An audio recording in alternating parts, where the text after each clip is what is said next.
ഏറ്റുമാനൂർ വേദഗിരി ധർമ്മശാസ്ത്ര ക്ഷേത്രത്തിലെ കർക്കടക വാവുബലി ഓഗസ്റ്റ് 3 ശനിയാഴ്ച നടക്കും. പുണ്യതീർത്ഥച്ചെറിയിൽ പുലർച്ചെ മുതൽ ബലിതർപ്പണം ആരംഭിക്കുമെന്ന് ക്ഷേത്രം ട്രസ്റ്റ് ഭാരവാഹികൾ വാർത്താസമ്മേളനത്തിൽ പറഞ്ഞു. പഞ്ചപാണ്ഡവർ വേദവ്യാസ മഹർഷിയുമൊത്ത് വേദാധ്യയനവും തപവൃത്തിയുമായി അജ്ഞാതവാസകാലത്ത് ഏതാനും കാലം വേദഗിരിയിൽ ജീവിച്ചതായാണ് ഐതിഹ്യം. കർക്കടക അമാവാസി ദിവസം ആയിരക്കണക്കിന് ഭക്തർ വേദഗിരിയിലെ തീർത്ഥച്ചെറിയിൽ ബലിതർപ്പണം നടത്താൻ എത്തിച്ചേരും. 6 ബലിത്തറകളിലായി 7 പൂജാരിമാരും 30 സഹകാർമ്മികരും ഉണ്ടാകും. ഒരേ സമയം 10,000 പേരെ ഉൾക്കൊള്ളാനുള്ള സൗകര്യം തീർത്ഥച്ചെറിയിലുണ്ട്. കോട്ടയം ഡിവൈഎസ്പിയുടെ നേതൃത്വത്തിൽ പോലീസുകാർ ക്രമസമാധാന പാലനം നിർവഹിക്കും.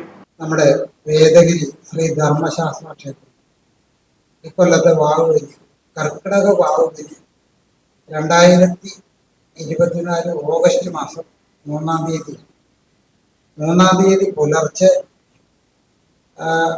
12:01 തന്നെ ബലിതർപ്പണം ബലിത്തറയിൽ ആരംഭിക്കുന്നു.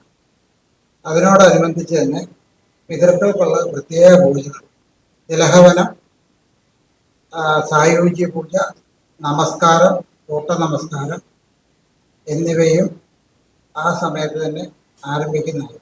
വേദഗിരിയിലേക്ക് KSRTC പ്രത്യേക ബസ് സർവീസും ഏർപ്പെടുത്തിയിട്ടുണ്ട്. ആംബുലൻസ് സർവീസുകളും ചുക്കുവെള്ളം, കുടിവെള്ള വിതരണവും ലഭ്യമായിരിക്കും.